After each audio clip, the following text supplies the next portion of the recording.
Hello dear student, how are you? Bihar board के तरफ से क्लास 10वीं और क्लास 12वीं के लिए यानी कि सेकेंडरी और इंटरमीडिएट का जो एग्जाम 2025 में फरवरी महीना से स्टार्ट होने वाला है, उसके लिए ऑफिशियल मॉडल पेपर जारी कर दिया है। जी हाँ, झारखंड बिहार बोर्ड ने क्लास 10th और क्लास 12th का 2025 के एग्जाम के लिए सारे सब्जेक्ट्स का मॉडल पेपर ऑफिशियली अपलोड कर दिया है। तो अगर आप बिहार बोर्ड के स्टूडेंट हो, क्लास 10th के और क्लास 12th के स्टूडेंट हो, तो इस वीडियो में मैं आप लोगों को बताऊंगा कि आपको कहां से जा करके मॉडल पेपर डाउनलोड करना है, मॉडल पेपर सोल्व करना चाहिए या नहीं सोल्व करना चाहिए, मॉडल पेपर से कितना परसेंटेज क्वेश्चन लड़ता है, मॉडल पेपर करना क्यों ज्यादा जरूरी होता है और साथ ही साथ बिहार बोर्ड के स्टूडेंट तो मॉडल पेपर सोल्व करो ही। मेरा सजेशन होगा कि झारखंड बोर्ड का स्टूडेंट भी बिहार बोर्ड का मॉडल पेपर जरूर सोल्व करोगे। कॉमर्स का स्टूडेंट है 12th क्लास का, तो 12th का मॉडल पेपर सोल्व कर लेना, आर्ट्स का होगे तो आर्ट्स का कर लेना, साइंस का होगे तो साइंस का कर लेना।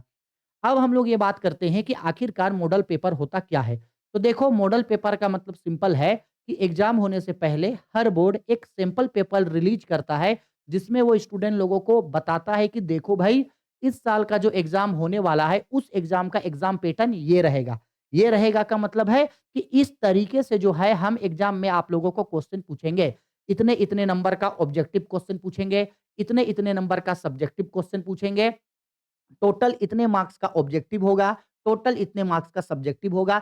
सब्जेक्टिव में किस तरीके का क्वेश्चन रहेगा, मतलब very short type question, long type question, कितने-कितने मार्क्स का क्वेश्चन हम इस साल एग्जाम में पूछेंगे। और मॉडल पेपर में जिस पैटर्न में क्वेश्चन सेट होता है, उसी पैटर्न में आप लोगों का एग्जाम होगा। यानी अगर मॉडर्न पेपर में 30 एमसीक्यू है, तो फाइनल में भी 30 एमसीक्यू देगा। अगर मॉडल पेपर में 100 एमसीक्यू है, तो फाइनल एग्जाम में भी 100 एमसीक्यू देगा। जितना पैटर्न यहाँ रहेगा क्वेश्चन, उतना ही वहाँ रहेगा। तो ये आप लोगों का एग्जाम से पहले एग्जाम का प्रैक्टिस हो जाता है। ठीक?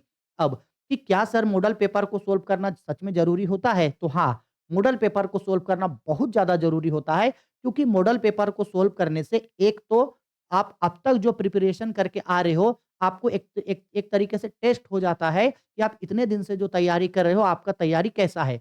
कितना ऑब्जेक्टिव आपका बन रहा है, कितना सब्जेक्टिव आपका बन रहा है? क्या कोई ऐसा भी क्वेश्चन है जो आपसे नहीं सोल्व हो पा रहा है या आपसे सारा क्वेश्चन सोल्व हो जा रहा है? तो इसलिए मॉडल पेपर को सोल्व करना बहुत ज़्यादा ज़रूरी है। इससे आपको अपना पढ़ाई भी पता चल जाता है और एग्ज़ाम पैटर्न का भी पता चल जाता है। अब सवाल आता है कि क्या सर मॉडल पेपर का सारा क्वेश्चन एग्ज़ाम में लड़ता है? तो नहीं, ऐसा कोई निश्चित क्राइटेरिया नहीं है कि मॉडल पेपर का सारा क्वेश्चन एग्ज़ाम में लड़ेगा। लेकिन हाँ, कुछ ना कुछ क्वेश्चन मॉडल पेपर का फाइनल एग्ज़ाम में ज़रूर लड़ता है, ये एकदम श्योर है। फिर चाहे आप बिहार बोर्ड के हो, झारखंड बोर्ड के हो, यूपी बोर्ड के हो या सीबीएसई बोर्ड के हो, किसी भी बोर्ड के हो, मॉडल पेपर, सैंपल पेपर से कुछ-कुछ क्वेश्चन तो एग्ज़ाम में आपका ज़रूर लड़ता है, ठीक है? लेकिन ऐसा बिल्कुल नहीं है कि मान लो अगर आप अभी मॉडल पेपर देखे और मॉडल पेपर देख करके आपको लगा कि अरे यार! मॉडल पेपर तो इतना ज़्यादा ईज़ी है, मतलब मॉडल पेपर का सारा क्वेश्चन सोल्व कर ले रहे हैं। तो ज़रूरी नहीं है कि एग्ज़ाम में भी यही सेम क्वेश्चन आपको उठा के दे देगा, इसलिए ओवर कॉन्फिडेंस मत होना। वहीं अगर आप अभी मॉडल पेपर को सोल्व करते हो और आपको लगता है कि अरे यार! मॉडल पेपर तो बहुत ज़्यादा एडवांस है, मॉडल पेपर का तो क्वेश्चन हमसे सोल्व ही नहीं हो रहा है, तो भी आपको परेशान होने का ज़रूरत नहीं है, ठीक है? मॉडल पेपर डाउनलोड कहाँ से करना है? तो इस वीडियो के नीचे हम लिंक दे रहे हैं, वहाँ पे जाओ, क्लिक करना, क्लिक करते ही क्लास 10 का होगा तो 10 का डाउनलोड कर लेना, 12th का होगे तो 12th का डाउनलोड कर लेना और डाउनलोड करते ही नेक्स्ट वीडियो में हम आप लोगों को क्लास 12th कॉमर्स का सारा मॉडल पेपर सोल्व करवाएँगे। तो तब तक जाओ और जा करके डाउनलोड कर लो, ठीक है? Bye, take care.